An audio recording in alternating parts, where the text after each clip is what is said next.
Hello guys, welcome back to the channel, and this today's video I'll be showing you how you can make a video blurry in InShot.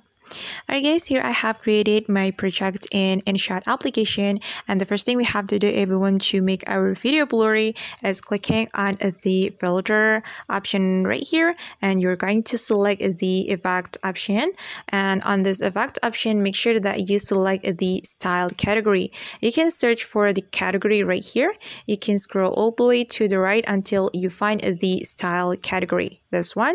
So just tap on it. Then since we want to make our video blurry, we can select the blur effect, this one guys. Tap on it and you can adjust the blur effect. You can adjust how blurred you want it to be. You can go right to make it super blur, and you can go left to make it less blur. Okay, and I'm going to make it less blur, and once you're done adjusting the effect, you can click on this check mark button. And if you want to make this effect align with the video, you can drag the effect like this. Okay, and this is the blur effect looks like. And now let's just play the video to take a look at the result. Okay.